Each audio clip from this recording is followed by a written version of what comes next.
Fred Savard avec vous pour un 4e épisode de la saison 7 de la balado. Et aujourd'hui, je réalise un rêve. Ouais, un rêve que je chéris depuis plusieurs saisons, depuis deux saisons. C'est d'avoir René Daniel Dubois comme chroniqueur à la balado. Je trouvais que la balado est un bon format pour quelqu'un comme lui, qui est rendu à l'automne de sa vie. Il va être content quand je vais entendre ça. De recueillir la réflexion d'un artiste, d'un dramaturge, d'un intellectuel, de quelqu'un qui a écrit énormément. De toute façon, vous allez voir, j'explique au début avec René Daniel pourquoi je souhaitais qu'il se joigne à la balado. Et je trouvais que le format balado aussi, où on a le temps, permettait à une pensée comme la sienne de se déployer, qui est quand même foisonnante. D'ailleurs, on avait un plan. En fait, on n'avait pas vraiment de plan. On s'est rencontrés 2 fois cet été pour prendre des cafés parce que j'avais écrit, j'ai finalement proposé au printemps dernier si peut-être ça lui tentait de venir discuter avec moi à la balado. On s'est rencontrés 2 fois et on a convenu qu'il n'allait pas faire de billets d'humeur, de chronique en tant que telle, c'est-à-dire je prépare un texte que je vais vous livrer pendant 6 minutes. Il m'a dit, fouille dans mes archives, lance-moi une phrase quelques jours avant l'enregistrement, puis moi, je vais te faire à peu près une demi-heure. Sans chrono, sans note. Bon. OK. En fait, c'est la beauté du podcast, c'est qu'on peut se prêter à cet exercice d'exploration. Finalement, on s'en est pas tenu à ça, puis c'est devenu en fait une conversation qui présente un peu certaines réflexions qui habitent René Daniel Dubois depuis longtemps. Alors, ça sera partie remise. Mais en tout cas, je pense que vous allez voir, là, moi, en tout cas, je suis vraiment content du résultat. Je trouve que ça fait une discussion passionnante qui révèle plein de potentialités pour les futures présences de René Daniel Dubois à la balado. J'en dis pas plus, voilà. Donc, je vous offre cette discussion avec un des grands dramaturges de l'histoire du Québec. Là, j'essaie de donner plus de crédit, peut-être, qu'il voudrait que j'y en donne. Mais c'est la réalité. C'est quand même celui qui nous a fait Being Atom with Claude. Dans une époque aujourd'hui où la perception qu'on a de la différence recule. Alors, pour ceux qui n'ont jamais vu le film ou la pièce, le film est toujours disponible. Allez le revoir. Ça pourrait peut-être nous aider à nous donner une armature pour affronter ce ressac. En tout cas, voilà. Donc, bon 4e épisode, tout le monde, avec René Daniel Dubois.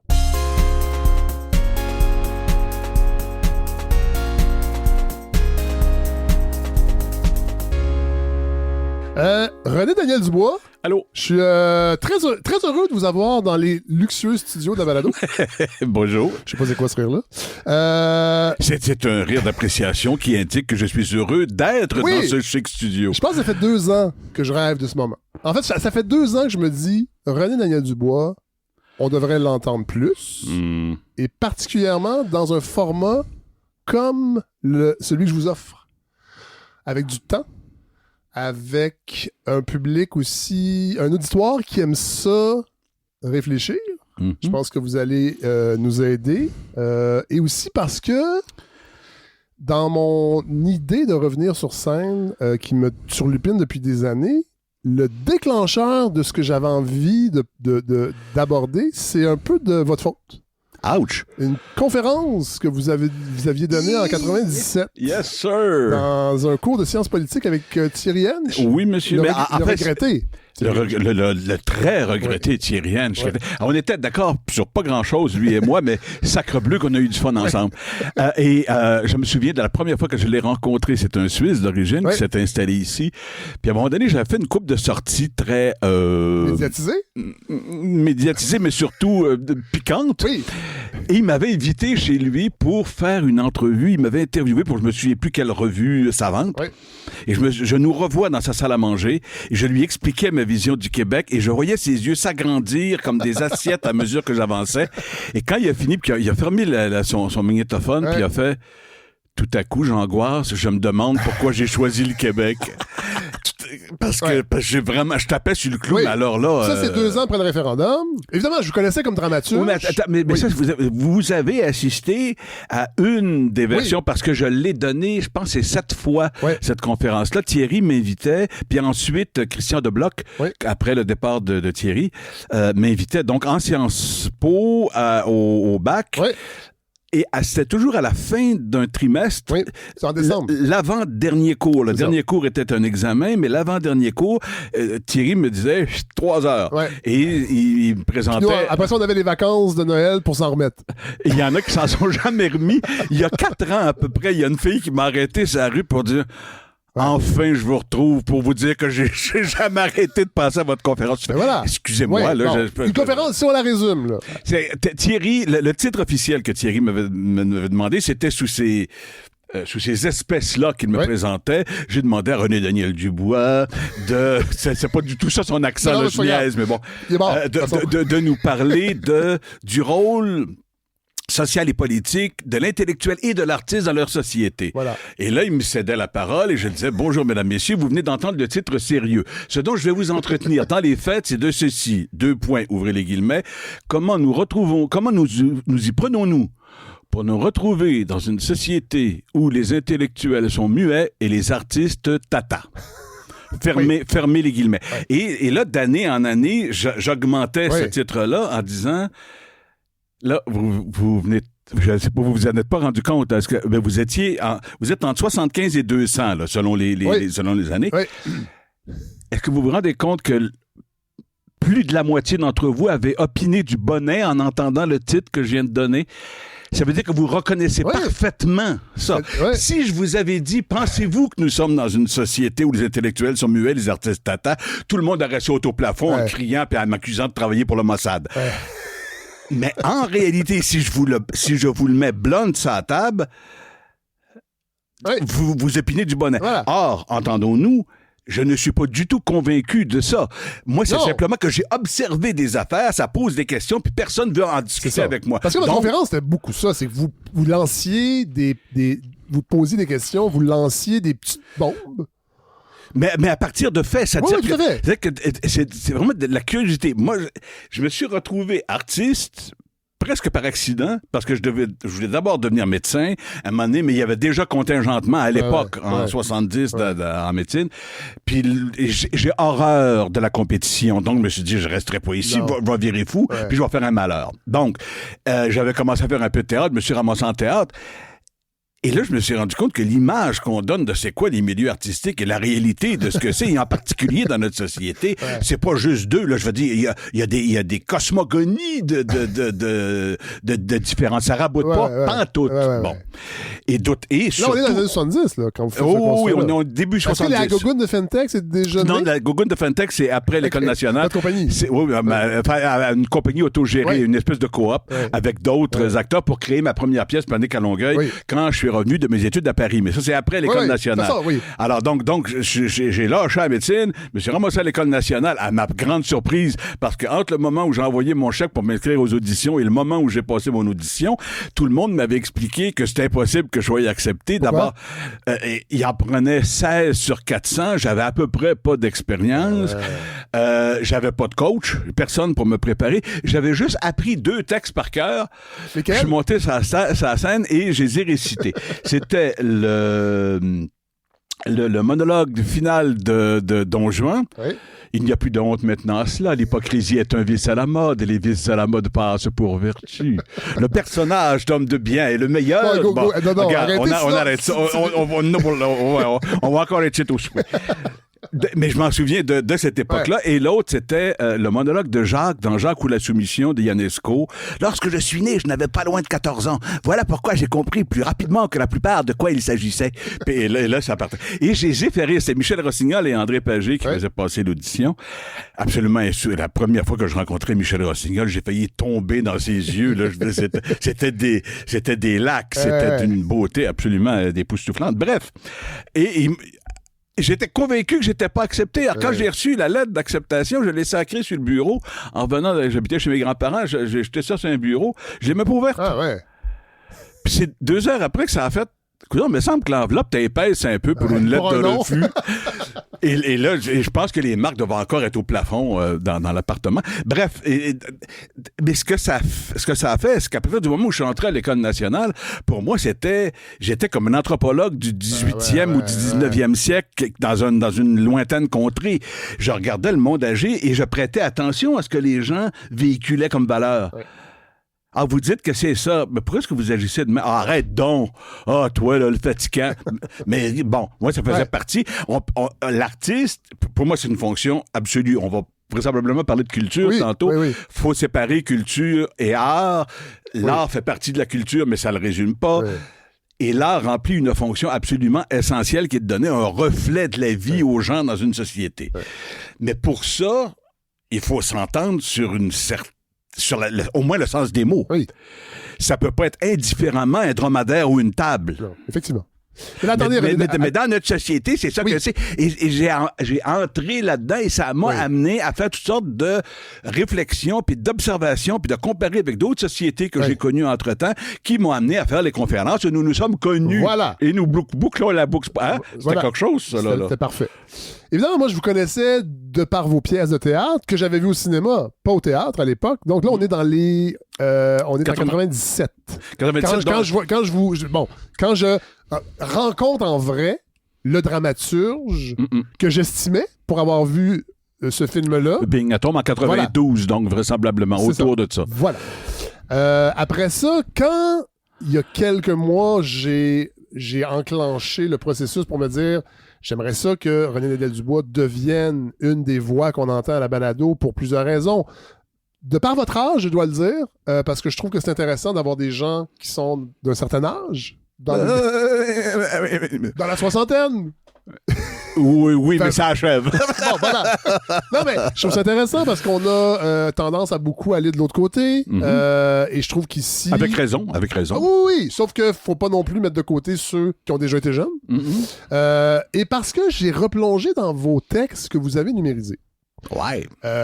Et ça m'a intéressé aussi parce que, au-delà d'être dramaturge, vous avez été impliqué énormément comme artiste dans la vie politique québécoise. Vous avez déposé des mémoires. Vous faites partie aussi d'un livre que j'ai reçu au printemps dernier de Dominique Garand, Anthologie du pamphlet et de la polémique au Québec de 1800 à 2000. Est-ce que vous saviez? Alors, que vous êtes là-dedans? Non, pas ça a été publié aux presses de l'Université de Montréal au printemps dernier. C'est quoi le texte de moi là-dedans? C'est en fait votre échange avec Robert Lévesque en 95. Parce qu'il avait dit que les artistes avaient plus rien à dire, dont vous, qui n'avez plus rien écrit depuis les années 80, et vous lui avez répondu dans la presse, je crois. Dans le Devoir. Ou dans la revue Jeu. Dans la revue Jeu. Bon. Enfin. Mais tout ça pour dire que je me suis dit, voilà quelqu'un qui a quelque chose à dire. Dans un format comme la balado où on a le temps. Et vous avez une réflexion aussi, je crois, essentielle sur la place de la culture dans une société comme le Québec qui met ça de l'avant comme une espèce de... qui prétend mettre ça de l'avant. Restons calmes. Voilà. Oui. Bon, là, pour les plus jeunes, parce qu'on a quand même un public assez diversifié, parlez-nous un peu résumez un peu votre carrière. Pour les jeunes qui ne vous connaissent pas. OK. Il était une fois. C'est ça. Non, mais parce que c'est un piège. Je sais que c'est un piège de vous résumer à Being at Home with Claude parce que c'est votre pièce qui a eu le plus de résonance. Je parlerai pas de succès, là. Oui, mais non, mais c'est le mot. C'est le mot qui convient à succès. C'est la pièce qui a le mieux marché, qui a fait le plus de brassage médiatique. Mais c'est une pièce que j'ai écrite, c'est quasiment une note en arrière d'une napkin, là. Je veux dire, c'est vraiment, j'ai écrit ça par les soirs à New York en 6 soirs, alors que le jour, j'étais occupé toute la journée. Bon. Et vous avez écrit bien d'autres choses aussi. Et j'ai écrit bien d'autres choses qui, parfois, pour moi, et pour d'autres raisons... Oui. Sont parfois plus riches et plus complexes. Moi, j'aime ça plus compliqué que Bing, mettons. Oui, Bing, c'est un peu simple. Mais vous savez, ce qu'on met à la discussion de tout le monde, on n'a pas le contrôle sur comment ça va aboutir et comment... Bon, voilà. Mais ça a été un étonnement total. Bref, alors, donc, j'en ai déjà dit un bout. Donc, j'ai d'abord voulu être ancien, je voulais être médecin. Quand j'étais au secondaire, pour moi, c'était tellement certain que j'allais être médecin que ça ne se discutait pas. Ah ouais, hein? Je refusais d'en discuter. À un moment donné, notre titulaire dans notre cours de français, un prof extraordinaire, M. Perrier, dont je me souviens très bien, en 8e ou 9e année, donc début du secondaire, nous dit, vous allez me faire un petit essai dans lequel vous allez expliquer 2 ou 3 options pour votre avenir. Et la mienne commençait par, je vois pas pourquoi j'en étudierais 3, je le sais ce que je vais faire, ça va être médecin. Alors voici pourquoi je vais être médecin et ce ne sera rien d'autre. Quand il nous a redistribué les copies corrigées, il y a tout le cours. Avant, il y avait la pile de copies dans les mains, là, et il regardait la classe et il m'évitait du regard. Et il a expliqué à la classe, dans la vie, il y a une vertu absolument essentielle, la souplesse. Et là, il nous a fait un cours sur la souplesse. Toute la classe est obligée d'endurer un laïus de 45 minutes à cause de moi et de ma tête de cochon. Quand il a appris quelques années plus tard que j'étais rendu à l'École nationale de théâtre par le frère d'un de mes amis, il paraît qu'il a fallu qu'il s'accroche au casier d'un couloir de l'école pour pas tomber assis à terre tellement il riait. Bon, bref, je voulais être docteur. À un moment donné, je me suis rendu compte que mon image était complètement farfelue.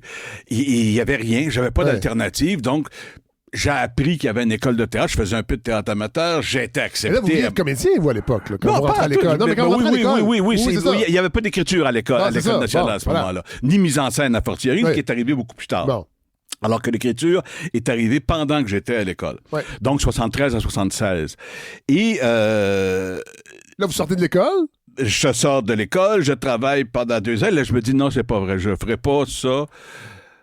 Je passerais pas ma vie à aller d'un rôle à l'autre. Et j'avais une idée que j'ai entamée. Il y avait un prof extraordinaire qui s'appelait Alain Knapp, un Français, avec qui on avait travaillé 2 fois à l'école, qui lui... Ici, on était... Avant la rencontre avec Knapp. Ici, on était, et on est, je pense, encore beaucoup, dans le culte de l'émotion. Oui. C'est-à-dire qu'il faut que ça braille. Oui. Bon. Ça n'a jamais été mon fort parce qu'il n'y a pas grand-chose de plus facile à faire que ça, faire broyer le monde. Notamment, rire est beaucoup plus difficile, mais bref. Mais c'est vrai, ça. Oui. Et, mais pour lui, il y avait une approche qui était raisonnée, qui était absolument extraordinaire, qui m'a rentré dedans comme un char de course. Oui. Et j'ai décidé d'aller approfondir après que j'ai fini l'école. Il a ouvert sa propre école à Paris. Avant ça, il y avait sa compagnie qui était en Suisse. C'est un Français, mais il était établi il a travaillé en Suisse pendant très longtemps. Il tournait beaucoup en Europe. Et il a parti son école et j'ai décidé d'aller étudier chez lui. Et j'avais promis à quelqu'un de revenir ici pour qu'on habite ensemble. C'est la seule fois de ma vie que j'ai promis ça à quelqu'un. Et j'avais des possibilités de rester en France. Et donc, il fallait que, et pour les gens qui m'avaient fait des offres, et à mes propres yeux, il fallait que j'aie une raison autre que, c'est parce que mon chum, il n'aimera pas ça si je... Bon. Alors, j'avais commencé à faire un exercice en classe à partir d'un objet. Tu fais toute une pièce dans un objet. Mais bon. Et c'était ma première pièce, Panique à Longueuil, puis l'objet, c'était une poignée de porte.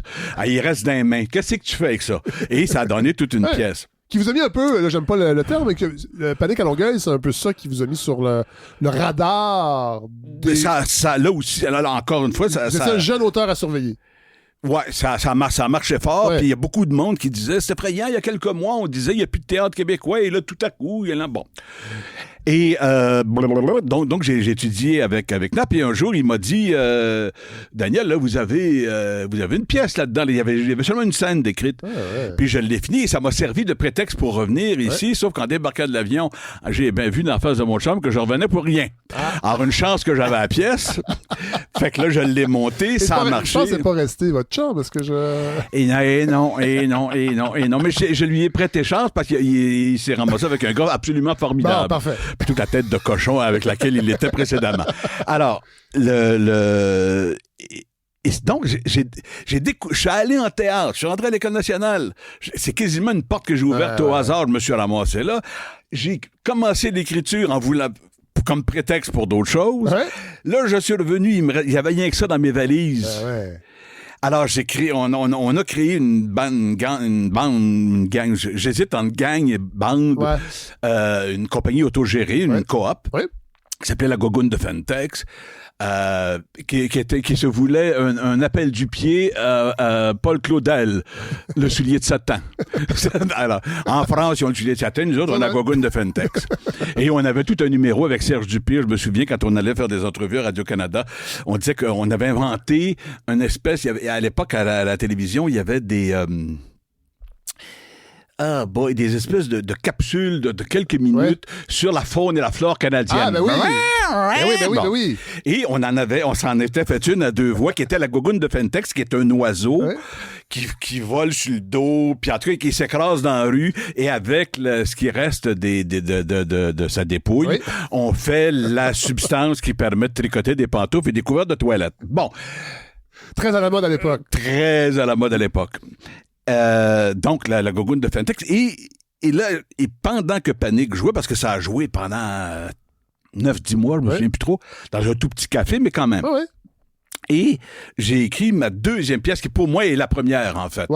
Parce que Panique, c'était un exercice d'école qui a bien marché. Qui s'est transformé en pièce. Voilà. Et la deuxième, c'était Ne blâmez jamais les Bédouins, qui m'a valu le prix du gouverneur général.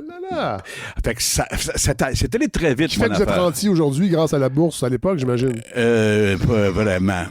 Pas vraiment. Cela dit, là, ça confirme que vous êtes une figure montante. Oui, sauf que c'est 2 pièces. C'est-à-dire que c'est allé très vite. J'ai été incroyablement chanceux en termes de rythme, d'arriver à ce moment-là. Et bon... Et ce que ça a fait... Ça peut être un piège aussi, d'arriver vite comme ça. Ça aurait pu, mais dans mon cas, ce que ça a fait, c'est que ça m'a donné accès au mode de fonctionnement du théâtre. Si j'avais fallu que je lutte pendant 2 ans pour chacune de mes pièces...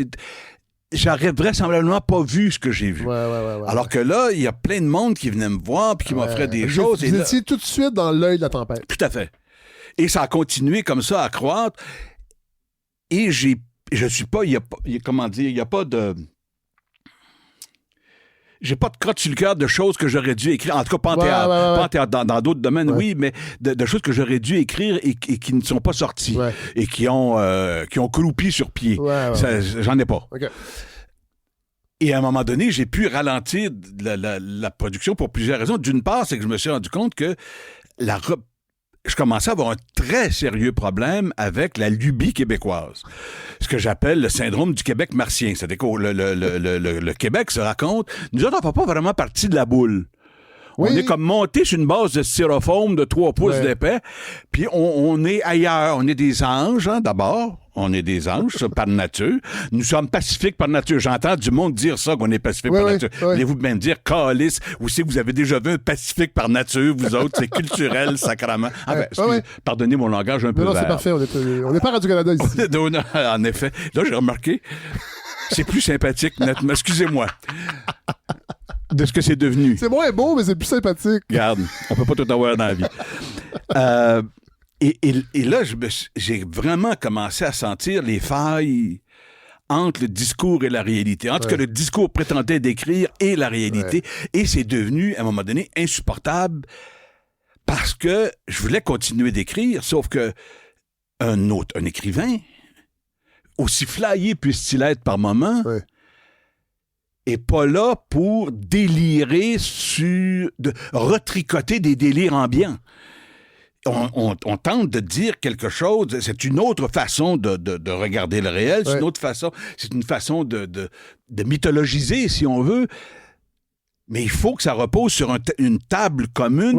C'est l'image, je sais pas, c'est Umberto Eco qui utilisait ça dans Lector in Fabula. C'est, quand on parle, on imagine avec notre vis-à-vis qu'il y a une table entre nous et on dépose un objet sur la table, mais on soupçonne donc que l'autre va voir le même objet que nous. En tout cas, sinon, on ne sait pas de quoi on parle. Et un moment donné, je me suis rendu compte que ça ne marchait plus. Il fallait que je me penche là-dessus et je me suis engouffré, en anglais, ils disent « rabbit hole », dans le trou du lapin. Comme la petite Alice au Pays des Merveilles, je me suis vraiment engouffré dans le petit trou et vous êtes encore là? Et je suis encore là parce que ce que j'ai constaté, et je ne dis pas que c'est la vérité, je suis pas un scientifique, non. Hein, juste pour qu'on s'entende, 2 termes absolument essentielles qu'il faut différencier, le scientifique et l'artiste. Ce sont deux fonctions essentielles. Le scientifique tente de décrire le monde, et même si possible de le mettre en formule, en équation, pour que nous comprenions son fonctionnement. C'est donc comment est-ce que le monde fonctionne, comment il agit sur nous. L'artiste décrit comment nous ressentons l'effet du monde sur nous. C'est comment on regarde le monde. C'est l'inverse. C'est l'autre bout. Mais les deux utilisent la création, cela dit, parce qu'il y a une part créative. Tout à fait. Chez le scientifique. Sauf que ce que je dis, c'est voici ce que je vois. Si je me trompe, détrompez-moi. Oui, voilà. Et il n'y a jamais... C'est ce que vous mettez sur la table. Exactement. Et il n'y a jamais personne qui... Non seulement personne ne m'a jamais détrompé, mais systématiquement, pendant des décennies, en fait, à ce point-ci... On me dit, non, c'est pas ça. Bon, très bien. Qu'est-ce que c'est? Donnez-moi une partie. Même si vous n'avez pas toute la réponse, donnez-moi un élément. Jamais, rien, pas un poil. On me dit juste, non, ça se dit pas. Tu fais, excusez-moi, mais je veux dire, Pierre Falardeau, je suis pas capable. Il me fait trousser tous les poils du corps jusqu'à mon arrière-grand-père. Et qui se promène avec un drapeau du Hezbollah, je veux dire, excusez-moi, mais c'est une forme d'antisémitisme qui a trouvé une façon de se pogner un endosseur. C'est tout ce que c'est. Il n'y a aucune autre raison de se promener avec un drapeau du Hezbollah dans les rues de Montréal. Calice, de quoi vous parlez? Oh non, là, ça, c'est parce que, là, les gens qui sont pas d'accord avec toi, tu les traînes dans la boîte. Je le traîne pas dans la boîte. C'est lui qui se promène avec un drapeau du... Qu'est-ce que vous faites? Et là, d'essayer de détricoter ces choses-là. Et à la longue, à force de toujours avoir les mêmes arguments présentés de la même manière, avec toujours les mêmes inflexions qui arrivent toujours du même bord, tu finis par dire, bon, écoutez, on va s'entendre, là. Ça tient pas debout votre affaire. Et depuis, donc, 30 ans, j'ai une vision donc des années 90. Là, le moment où vous m'avez vu, c'est le moment où j'avais beaucoup de stock d'accumulés dans ma tête, que je couchais sur papier et que je tentais de formuler. Et c'est un peu le deal que j'avais avec Thierry. Les conférences que je donnais... à l'UQAM, par exemple, ou dans d'autres contextes, me servait... Je faisais pas de notes. Aucune note. Pas 3 heures de temps. Aujourd'hui, c'est la même chose, d'ailleurs. Oui, tout à fait. On n'a même pas de plan, là. Non, pas du tout. On essaie des choses.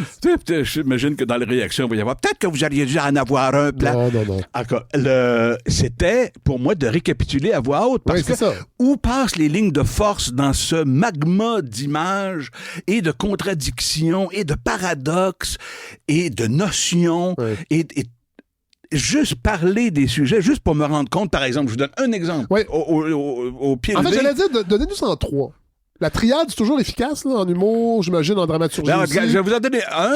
Trois grandes idées qui vous ont nourri et qu'on ne vous a pas encore apporté d'arguments pour dire que vous aviez raison. Là, je le sais un peu parce qu'on s'est parlé avant. On a pris des cafés cet été pour préparer tout ça.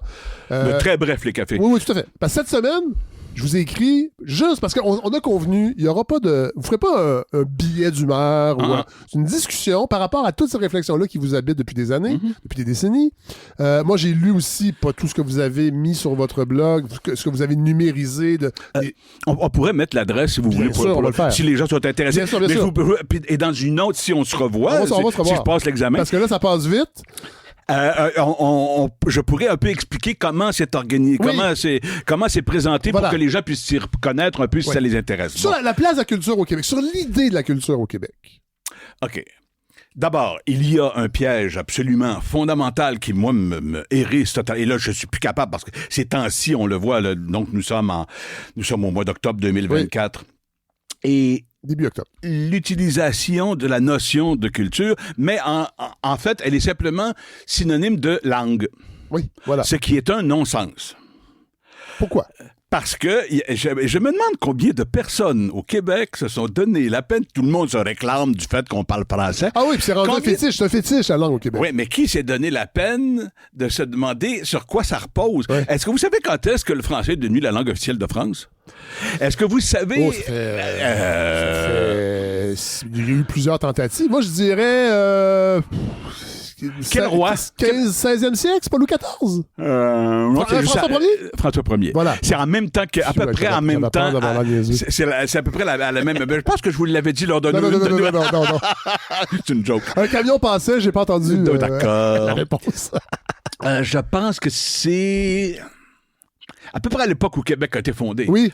Parce qu'avant ça, le français était dans l'Île-de-France, c'était dans la grande région parisienne, c'était la langue d'usage, mais la langue de l'État, c'était le latin. Oui. Tous les documents étaient en latin. Et c'est seulement sous François Ier, Villiers-Cotterêts, je pense qu'il s'appelle l'édit, qui fait du français la langue officielle. Mais c'est resté seulement dans la grande région parce qu'ailleurs, ce qui est devenu la France par la suite, il y avait plusieurs langues. Là. Et dans les autres capitales européennes. Oui. Quand on arrive au 17e, c'est ce que j'avais lu. Là, si je me trompe un peu dans les dates, là, c'est des affaires que j'ai lues il y a 30 ans, là, alors c'est un peu... oui, c'est ça.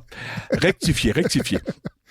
Quand, à un moment donné, plus tard, il fallait consolider la France voulait la monarchie, la couronne voulait consolider le pouvoir autour de la personne du roi. Donc, il fallait unifier le territoire. Puis, il y a deux grandes mesures qui vont être prises à l'époque de Louis XIII. Il va y avoir que les villes n'ont plus le droit d'être fortifiées, ce qui est magnifiquement illustré par le film Les Diables de Loudun de Russell, qui a été fait en film. Bon, les villes, parce que comme ça, quand les édits, quand les messagers du roi viennent chercher l'impôt, tu peux pas fermer les portes en faisant non, tu ne l'auras pas, mon argent. Bon. Et plus le droit d'avoir d'armée privée haute, il n'y a que le roi qui a le droit d'avoir une armée. Et l'autre, Académie française. Ah! Pourquoi l'Académie française? Et ça, moi, ça a été un des chocs dans vous avez amené un livre, là. Mais c'est pas le livre que j'ai, c'est juste une citation. Je vais vous lire simplement, parce que vous savez, l'Académie française est une des rares institutions en France qui a été reconduite depuis 1630 quelque à chaque changement de régime en France. Puis il y en a eu du changement de régime en France depuis 1630 quelque. Il serait dû pour un nouveau régime, d'ailleurs. Je pense qu'ils vont... On en reparlera. Regarde, s'ils arrivent à se mettre d'accord sur quelque chose. Alors, dans la première version, l'article 25 dit à quoi sert quel est le but du travail de l'Académie? Et c'est extraordinaire. Parce qu'on parle toujours de l'Académie comme une gang de vieux schnocs. Gardien d'une langue morte, à peu près. Semi-morte. Ou en tout cas momifiée. Bon. Article 25. Ce que je trouve extraordinaire, 24. C'est qui est extraordinaire dans cet article-là, c'est que ce que ça laisse sous-entendre, c'est qu'il y a un but à la langue française. La principale fonction de l'Académie sera de travailler avec tout le soin et toute la diligence possible à donner des règles certaines à notre langue et à la rendre pure, éloquente et capable de traiter les arts et les sciences. Les arts et les sciences sont les deux affaires qu'on haït le plus au Québec. Les estis de poètes et collés intellectuels sont les deux sortes de monde qu'on pense que ça a l'air que ça en prend pour quand il vient de la visite, mais autrement, si sa visite peut partir, on va être crissé au vidange, puis on va avoir la paix. Fait que là, ce que vous êtes en train de nous dire, c'est que c'est qu'on se sert du français comme d'un parasol, et on l'a vu récemment avec M. Legault, qui, on le voit à chaque fois qu'un politicien québécois se crisse les pieds d'un plat. Pardonnez, je parle plus cru que d'habitude, en fait, présentement. Je sais pas pourquoi. Mais bon, moi qui est si gentil. Ben oui, en tout cas. Je dois imaginer quelqu'un qui écoute chez eux, une personne en particulier peut-être. Enfin, à chaque fois qu'un politicien nationaliste se sac les pieds d'un plat, vous pouvez être sûr que dans la semaine qui suit, il va ressortir la langue. C'est comme il ressort. Ou l'immigration. Il ressort. Non, ça c'est récent. Oui, c'est récent. Mais il ressort le français, le lapin qui sort du chapeau de forme, c'est une espèce de vieux lapin bouilli. Les poils tombent. Il pleure des larmes de sang. Là, je veux dire, c'est vrai. Bon. Et donc, on sent la langue. Ouais, c'est parce qu'on s'en fout de la langue. Mais dans les fêtes, là, où est-ce qu'on se rencontre ce matin-là? On appelle ça le Québec, mais en fait, c'est le Texas en français. Oh. C'est-à-dire? Je veux dire, t'as M. Legault qui est en Europe et qui dit qu'on va sortir les immigrants à la tête. Juste la moitié, pas tous. Non, juste la moitié. Sauf qu'un de ses auteurs préférés, c'est Mathieu Bock-Côté, qui est un ardent défenseur de Mme Le Pen, laquelle a dit pendant la campagne électorale qu'elle, ses enjeux, c'était ceux de Trump aux États-Unis et de Poutine en Russie. Je veux dire, puis chose, Legault, enfin, que j'appelle Mini-Maurice, pour Mini-Maurice Duplessis. qui trouve ça bien beau, comment ce qu'il écrit Mathieu, c'est tellement magnifique. Alors que le gars, je veux dire, c'est pas rien que...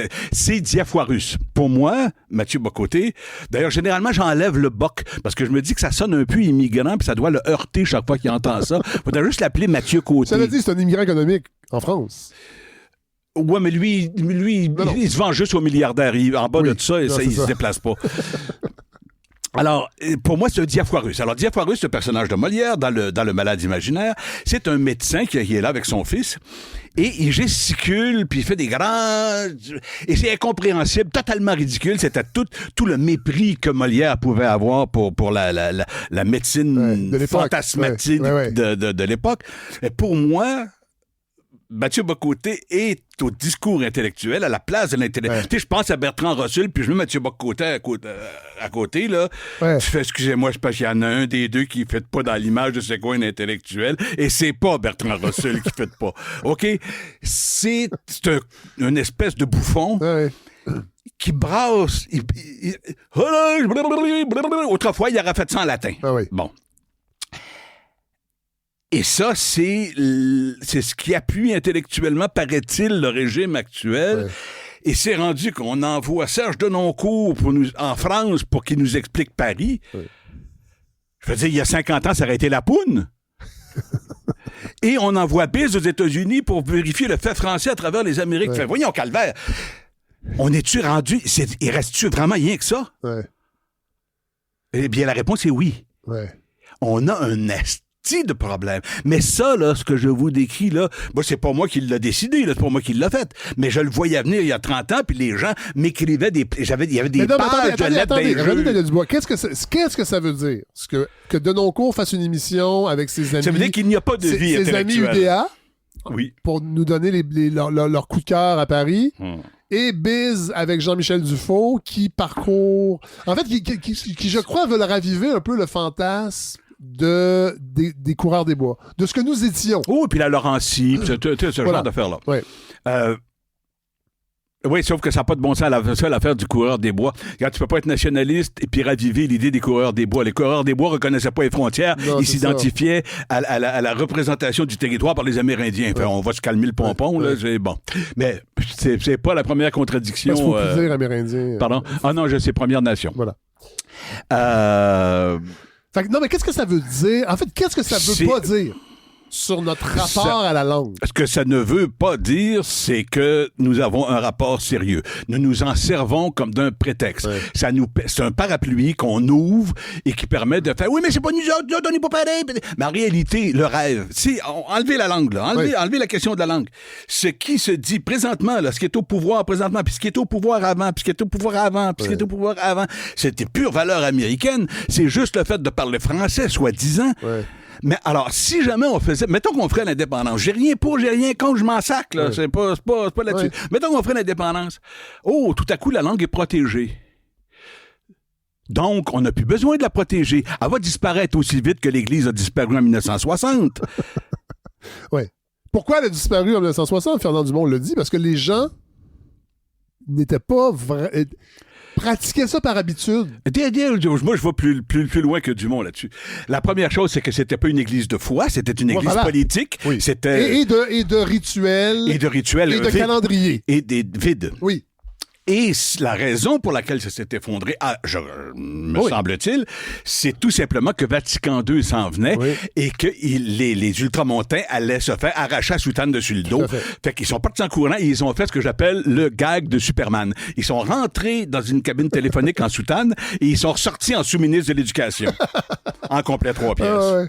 C'est ça qui est arrivé en 1960. Mais en réalité... C'est très drôle parce que... parenthèse, René Dubois, on n'expliquera pas Vatican II, mais si vous voulez aller entendre des bonnes blagues sur Vatican II, allez écouter les premiers albums des Cyniques. Il y a plusieurs blagues. Chers auditeurs, le poste CKAC est fier de vous présenter son émission où son éminence, le cardinal Paul-Émile Léger, répond aux questions de ses auditeurs qui donnent leur opinion sur le Concile Vatican II. C'est l'émission Un coup de fil avec Paul-Émile. Bon, les photographes. On sait-on où la foi et la morale au cours de si grands dangers? le cardinal Archevêque est fier, n'est-ce pas, car dans les offices, l'on va maintenant supprimer le latin dans les prières. L'avenir nous dira qui a raison. Alors qu'il s'oppose à ces réformes, de véritables obsédés, de véritables réactionnaires, de véritables maniaques, auxquels je ne peux que dire maniaque superbos et maniaque tempera. Jean XXIII, le pape qui a amené le Concile Vatican II, était sérieux dans sa dénonciation des ultramontains. Alors, les ultramontains, qui étaient une faction de l'Église catholique. Pas très souriante. Pas très souriante et qui en fait, utilisait la foi comme prétexte, comme levier pour le pouvoir. Oui, voilà. Particulièrement ici, ça commence avec un gugus, pardonnez l'image, mais qui s'appelait Monseigneur de Fort-Benjançon, qui est venu ici parce qu'il y avait eu une deuxième révolution, enfin, une Xème révolution en France. Il a été obligé de soulever ses jupettes puis partir en courant. Ils sont arrivés ici. On a eu beaucoup de ça. Les plus craqués, Cato, mais lui, sont arrivés ici. Fort-Benjançon, il était particulièrement craqué. Il avait fait une conférence à Belleuil, Saint-Hilaire, puis il avait fait édifier une croix recouverte de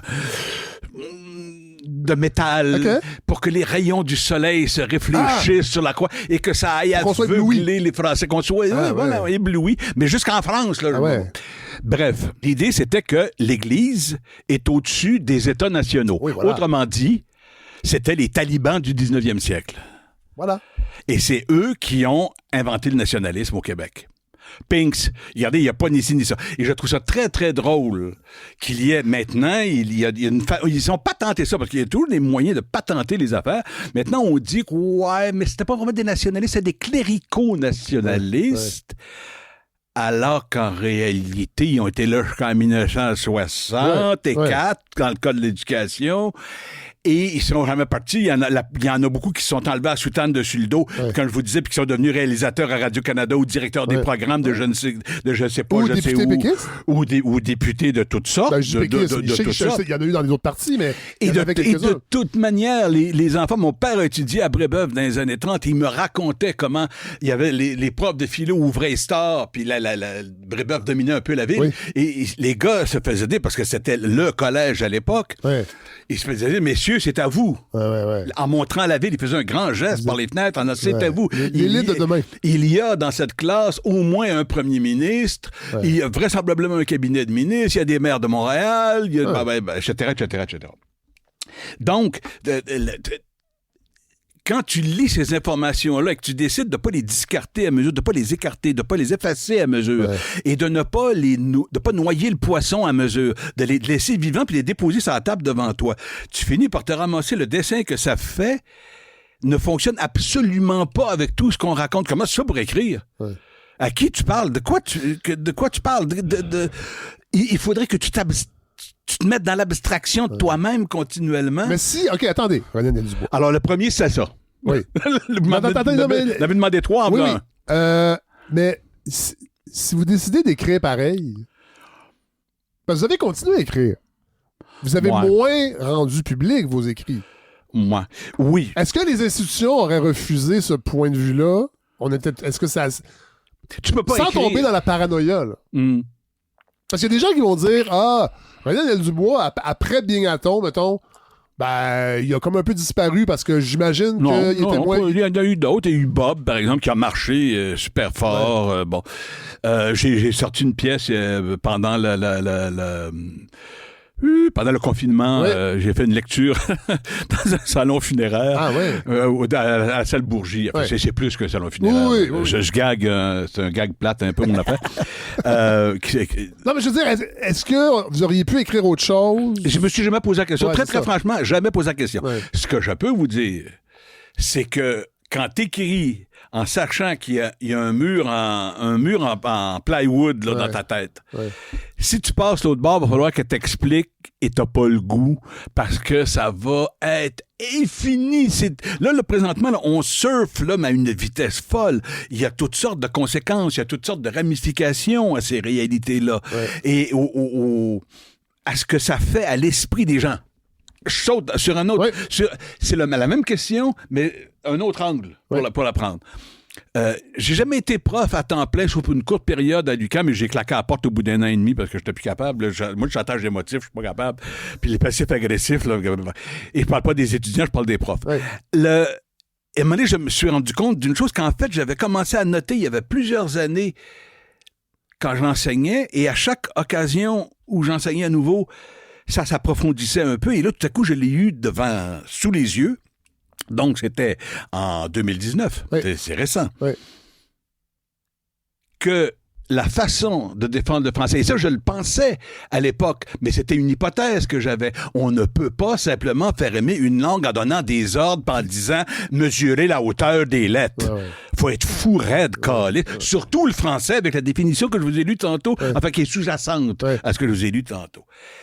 Et là, tout à coup, tu te rends compte qu'il y a un problème auprès des jeunes, et je ne rends surtout pas les jeunes responsables de ça. Ils ont hérité de ce qu'on leur a mis dans les mains et dans la tête, entre les oreilles. Mais ils te le disent pas, mais tu le perçois, une méfiance à l'égard de ce que le français peut dire, parce que c'est une langue qui leur est imposée. Mais d'une manière... toute langue est imposée, évidemment, pour un jeune français aussi. Mais ce qui est acceptable ou non, avec la langue française, ça, c'est vrai qu'il y a des injonctions. Oui, mais juste le fait de parler français, pourquoi il faut parler français? Il faut parler français parce que ton grand-père le parlait. Tu fais « wow! » Ça, le culte des ancêtres. Mais si vous... La dette envers les ancêtres, c'est pas juste la dette avec les ancêtres. On va jamais la rembourser. Quand est-ce que vous avez entendu le mot « avenir » au Québec? Coalition Avenir Québec. Oui, mais pour vrai, là, pas comme slogan. Ouais, non. Nous avons les yeux vissés dans le dos. Ouais. Et une des choses qu'on s'était dit qu'on regarderait avant cette rencontre, c'était une commission parlementaire la semaine dernière sur la création du musée de l'histoire. Du récit national. Du récit national. Oui. Et il y a un prof de l'Université Laval. Et Jonathan Livernois. Jonathan Livernois, qui est pour la madame qui présidait, là, c'est pas l'université de Laval, madame, c'est l'université Laval. Il n'y a pas d'université de Laval. Non. OK? Il y a un campus à Laval, mais je pense que c'est le campus de l'université de Sherbrooke. Voilà. Je sais pas, je dois te tromper. Tu écoutes ça, puis tu fais baptême au port de là, au port de là. Ils veulent faire un musée. Mais d'ailleurs, M. Livernois, pour lequel j'ai beaucoup de respect, j'aime beaucoup comment il présente les choses, lui-même parle des cléricaux nationalistes. Oui. Et j'ai éclaté de rire en entendant ça parce que avant d'écouter son entrevue qu'on peut trouver sur le web, la commission sur la création la loi qui va créer le musée national. Bon. Mais j'étais allé voir un peu qui d'autre est passé. Et le jour même où M. Livernois parlait dans l'après-midi, le matin, il y avait la fondation Lionel Groulx qui parlait. Et lui parle des cléricaux nationalistes comme d'une affaire du 19e siècle. Lucia Ferretti, mon cher monsieur, qui est présidente de cette affaire-là, était là un matin en 2000 au début du siècle. Ouais.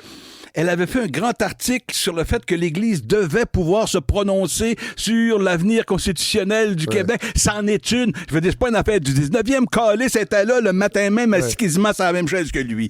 Mais on se raconte ça parce que... En fait, on se dit, ben non, c'est du passé. C'est l'influence. Oui, mais ce comptage-là de ballons perpétuels, on efface les affaires. Il y a une espèce de rouleau compresseur de ballons qui avance et qui prétend effacer les choses. Mais en réalité, ça ressort derrière dans le même état que c'est rentré. Et ce n'est pas vrai que le... Un peu comme du McDonald's. Quand on va au McDonald's. Quelque chose comme ça. Ça sort comme c'est rentré. Vous êtes plus cru que moi, mon cher ami. Mais... Et quand je parle de McDonald's, je parle pas de John McDonald, mais bien de la chaîne de restauration. Non, bien entendu. Le grand M jaune, sauf à un endroit. Il y a un endroit dans le monde où le M n'est pas jaune. J'ai appris ça récemment. Ah ouais, c'est en Chine? Non, aux États-Unis, à cause du... Il y a ça, dans un je me souviens plus dans quel état que c'est, mais au sud, un état désertique, et tu as d'énormes parois rocheuses rouges. Et la ville a interdit qu'il y ait du jaune, un contraste. Donc, ils ont fait, je pense, c'est turquoise. Ah, bon. C'est la seule ville au monde. Enfin, bon, bref. J'en ai des choses fascinantes à vous raconter. Hein. Oh là là là là là là, bobinette. Alors, on parlait de Livernois et de Livernois. Ah oui, et qui dépose donc à propos de ce musée dont on prétend qu'on veut le créer. Il commence en disant, je pense que c'est pas une bonne idée. Et il enchaîne immédiatement en disant, mais comme vous allez le faire de toute manière, je vais quand même vous livrer quelques réflexions. Ouais. Et le ministre... Lacombe? Ah, c'est de même qu'il s'appelle? Oui. C'est le nouveau ministre de la Culture. Je me donne même pas la peine d'apprendre le nom. Je veux dire, c'est tellement ministre de la Culture au Québec, là, regarde. C'est lui qui savait pas c'était qui André Brassard? Oui. Ah, wow! Oui. Ça vous place un homme, ça, mon cher monsieur, comme ministre de la Culture. Bon, bref. Oui, alors on poursuit nos travaux avec M. Jonathan Livernois, professeur titulaire du département de littérature, théâtre et cinéma à l'Université de Laval. Alors, pour expliquer la création du Musée national de l'histoire du Québec, certains responsables du projet ont avancé l'idée que le Musée de la civilisation n'était pas un musée d'histoire, mais bien plutôt un musée de société. Cette distinction est quand même commode. On racontera l'histoire des Québécois, Québécoises au Musée national de l'histoire du Québec et on racontera sa culture et les phénomènes récurrents, épars, culturels de l'autre côté. Je crois même, en fait, j'ose le dire, qu'une telle distinction tient davantage d'une justification politique que d'une justification épistémologique. Les historiens le savent, les historiennes aussi. On a beau multiplier les points de vue, il est risqué de proposer un récit monolithique ou unique de l'histoire québécoise. Historiquement, un récit unique, comme celui imposé au 19e siècle par les élites clérico-nationalistes, a été un obstacle à la prise de conscience des Canadiens français. C'est ce que le sociologue Fernand Dumont, en 1958, avec une lucidité qui force encore l'admiration, déclarait. Il n'y a pas d'avenir, il n'y a aucun projet. Or, ce que je disais déjà dans les années 90, c'est qui m'apparaissait, et ce que j'utilisais pour tenter de lancer les discussions auxquelles je faisais référence plus tôt, quand je disais, je lançais des choses en me disant, ils vont me répondre, il y a quelqu'un qui va se lever, puis qui va faire, hey, l'abruti, regarde, et qui va me sortir, je sais pas quoi, des canards, des oursons en chocolat, pour me montrer, regarde, il y a ça dans notre histoire que t'as pas vu, que t'as négligé. Il y a jamais personne qui a fait ça. Ils partent tous en courant, puis ils se réfugient derrière des portraits du chanoine ou René Lévesque. Je suis désolé, René Lévesque, il y avait un projet. Le premier discours politique que j'ai entendu live dans ma vie, j'étais au cégep de Maisonneuve, en 72. René Lévesque était venu faire un discours. Tout son discours était sur la justice sociale. Tout son discours. On était loin en tabarnouche de PSPPP, PSPP, dont on ne sait pas, à part le fait qu'il se prend pour je sais pas quoi, qu'est-ce qu'il veut faire dans la vie. Quelle indépendance? Pour faire quoi? Pour préserver quoi? Pour mettre quoi de l'avant? C'est quoi l'avenir? Pourquoi faut parler français? Qu'est-ce que ça nous apporte que l'anglais ne nous apporterait pas? Ça coûte de l'argent. Alors, vos seules valeurs sont l'argent. Et vous voulez parler une langue qui demande de 10 à 13 %, je ne me rappelle jamais du chiffre, il faudrait que je vérifie à un moment donné, de 10 à 13 % plus de caractères pour le même message en français versus l'anglais. Donc, ça veut dire que parler en français, on parle même pas de la traduction, là. C'est 10 à 13 % plus de papier, d'encre, de temps, de frappe sur le clavier, etc., etc., etc. Alors, si la seule chose qui est importante, c'est la rentabilité, vous êtes fait à l'os, les copains. Faut choisir, vous pouvez pas avoir les deux. De quoi vous parlez? Qu'est-ce que quelqu'un pourrait m'expliquer de quoi il parle? René Daniel-Dubois, on va s'arrêter là. Moi, je voulais qu'on mette la table. J'ai l'impression qu'on a un beau potentiel d'avoir de belles discussions. OK. Mais là, la prochaine fois, vous pouvez dire des questions précises. Vous allez réécouter en mettant en ligne, puis vous revenez, puis on pourra. Il faut. Écoute, vous êtes quelqu'un qui a énormément de choses à dire. Puis je trouve, on a le temps, on a pris le temps, mais là, on installe quelque chose. Et là, on a brisé la glace. Youpi. Ben, je me demandais vraiment comment on allait faire ça. On va se revoir. Très sérieusement. On va se revoir bientôt. Merci pour l'invitation. Merci d'être là. Moi, je pense que c'est une parole que j'ai envie d'entendre et de réentendre. Je pense que je vois tout un potentiel intéressant qu'il va falloir, par contre, mieux circonscrire. Ça, c'est ma job. Ça, c'est ma job à moi. C'est mon travail.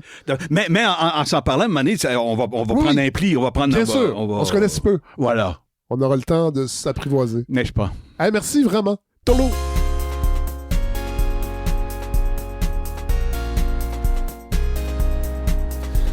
Alors voilà, je pense que vous avez compris tout le potentiel qu'il y aura à ces rencontres qui seront... En tout cas, quand on s'est laissé cette semaine, on s'est dit mensuellement, probablement. Alors, j'ai hâte d'avoir vos commentaires. Je sais que ça plaira pas à tout le monde, mais je pense que ça va plaire à beaucoup des auditeurs et des auditrices de la balado. En tout cas, moi, ça me plaît, c'est ça qui compte. C'est moi le boss! Alors voilà. Hey, merci à tous ceux qui achètent des billets pour le spectacle de ce soir. Pour ceux qui écouteront l'épisode lors de sa diffusion le 5 octobre, ce soir, c'est la représentation du Vieil homme et la mer au Lion d'Or avec Catherine Etty en première partie. Et on va être probablement... au moment où j'enregistre, il reste quelques billets, mais on risque d'afficher complet. Alors, on est très, très, très contents. Moi et Coralie, parce que c'est un spectacle qu'on continue de peaufiner, de travailler, et on va essayer d'aller sur la route avec ça. Puis on a déjà des offres, entre autres du côté de Sutton et peut-être du côté de Magog. En tout cas, il y a un autre beau potentiel qui se dévoile cette semaine. Alors, merci à tous ceux qui ont acheté les billets. Et on va se quitter en musique. Et on va c'est une chanson qui va un peu comme les groupes sur la route qui achètent des crédits carbone pour compenser leurs émissions, leurs émissions de GES quand ils vont en tournée, mettons en avion ou en voiture, qui donnent un montant équivalent pour planter des arbres. Alors je vais, pour compenser les quelques sacres que René Daniel-Dubois nous a offert. Vous savez, on a parlé du Concile Vatican II un court moment pendant l'épisode avec cet extrait des Cyniques. Alors, je me suis dit, on pourrait peut-être mettre un peu de musique sacrée, justement, pour nous apaiser et pour compenser les sacres que René Daniel nous a offert. Et j'ai trouvé, imaginez-vous donc, un album sorti en 2014 qui s'appelle Seminarians of Pope St. John XXIII National Seminary. Donc, c'est les séminaristes du séminaire Jean 23, qui est situé dans le Massachusetts. Et l'album est sorti en 2014. Et il célébrait les 50 ans de la création de ce séminaire qui vise à former des prêtres catholiques qui ensuite évangéliseront le monde. Alors, ils ont sorti un album, donc avec la chorale des séminaristes. Et ça reste de la belle musique, la musique sacrée, et ça va compenser pour ce qu'on a entendu. Ça me fait rire. Alors, voilà, c'est ce que je vous offre. C'est la chanson The Lord's Prayer, et ce sont les séminaristes du séminaire Jean 23 du Massachusetts. Ça va nous permettre d'être en paix pour passer cette semaine. Et j'ai déjà hâte de vous retrouver la semaine prochaine. Bonne semaine tout le monde.